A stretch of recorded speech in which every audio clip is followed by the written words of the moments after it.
الحمد لله رب العالمين، والصلاة والسلام على سيد الأنبياء والمرسلين. أما بعد، أعوذ بالله من الشيطان الرجيم. بسم الله الرحمن الرحيم. لقد كان لكم في رسول الله أسوة حسنة. صدق الله العظيم.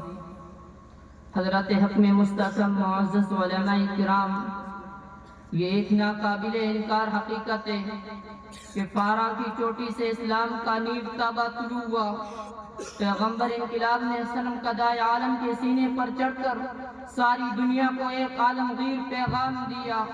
اس وقت سے لے کر آج تک ہر دور اور ہر زمانے میں حق و باطل و کفر و اسلام کا زبردست ٹکراؤ و تصادم رہا ہے. کوئی دور اس سے خالی نہیں. کبھی ارتداد کی ہوا چلی، کبھی شیعیت کا طوفان آیا، کبھی صلیبی جنگوں کے تھپیڑے آئے، کبھی تاتاری حملوں نے کسر اسلام کی بنیاد پر الغار کیا، کبھی قادیانیت کا فتنہ ابھرا. لیکن تاریخ کے اوراق شاہد ہیں، جب بھی باطل نے سر ابھارا حق نے اسے کچل دیا. جب بھی فرعون کا سر اٹھا تو کوئی موسیٰ پیدا ہوا. قبائل عرب میں ارتداد کی آگ لگی تو حضرت ابوبکر صدیق نے ٹھنڈا کیا. صلیبی جنگوں کا طوفان آیا تو صلاح الدین ایوبی نے اس کا رخ موڑا. ہندوستان میں شیعیت کی وبا پھیلی تو مولانا عبدالشکور لکھنوی نے اس کا خاتمہ کیا. قادیانیت کا حملہ ہوا تو مولانا محمد علی مغیری اور علامہ کشمیری نے اسے للکار بھگایا. رضا خانیت کی ضلالت پھیلی تو مولانا اشرف علی تھانوی اور مولانا خلیل احمد سہارنپوری نے عالم ہدایت بلند کیا. مگر آج پوری دنیا کے مسلمان ایک ایسے مغربی فرعون کے فتنے میں مبتلا ہیں جو ماضی کے تمام شرور و فتن سے بادرجہ خطرناک ہیں. لیکن اس کی سرکوبی کے لیے ہم میں کوئی موسیٰ نظر نہیں آتا. آج ملت اسلامیہ ایک بدترین جدت سے دوچار ہیں. مگر افسوس کہ ہم میں کوئی ابوبکر صدیق نہیں. خدا تجھے کسی طوفان سے آشنا کر دے، خدا تجھے کسی طوفان سے آشنا کر دے کہ تیری بہر کی موجوں میں اضطراب نہیں. نوجوان دوستو، آپ کالجوں اور یونیورسٹیوں میں پڑھتے ہیں، میں اسے منع نہیں کرتا.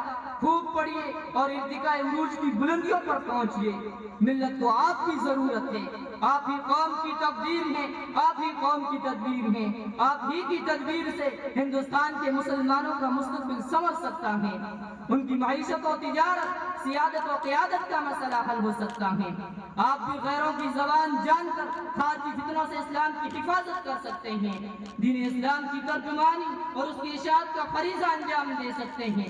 اور ماضی میں بہت سے عصر علوم کے حاملین نے شریعت اسلام کی تبلیغ و اشاعت کا جو عظیم کارنامہ انجام دیا ہے، اس کے عقائد و افکار کی ایسی ترجمانی کی جو انہی کا حصہ ہے. نونہالان اسلام، آئیے میں آپ کو بتاتا ہوں کہ مغربی نظام تعلیم کا مقصد کیا ہے اور مغربی ادارے آپ کو کیا بنانا چاہتے ہیں اور آپ سے ان کی کیسی امیدیں وابستہ ہیں. ایک مشہور مغربی مفکر لارڈ میکالے 1856 کی تعلیمی رپورٹ میں لکھتا ہے کہ ہمیں ہندوستان میں ایک ایسا طبقہ تیار کرنا ہے جو شکل و صورت اور رنگ و نسل کے لحاظ سے مشرقی ہو، لیکن تعلیمی تہذیبی اور فکری اعتبار سے مغرب کا دلدادہ اور پجاری ہو. یہ مغربی نظام کا اندوناک مقصد ہے. اس مقصد میں کامیابی کے لیے انگریزوں نے جگہ جگہ تعلیمی مراکز اور انسٹیٹیوٹ وغیرہ قائم کیے، کیونکہ یہ مغربی مفکرین یہ جانتے تھے کہ یہ خواب اس وقت تک شرمندہ تعبیر نہیں ہو سکتا جب تک مسلمانوں کی قوت فکر و عمل پر حملہ نہ کیا جائے. یہ یار قوم جانتی تھی اگر نئی تعلیم و تہذیب کے نام پر مسلمانوں کی ذہنیت کو بدلا نہ گیا، ان کے نوجوانوں کو اپنا ہم نوا نہ بنایا گیا، ان کے عقیدوں میں کمزوری پیدا نہیں کی گئی، تو کبھی مسلمانوں کی شوکت پہ زوال نہیں آ سکتا. یہ نظریہ بالکل صحیح ہے. وما علینا الا البلاغ.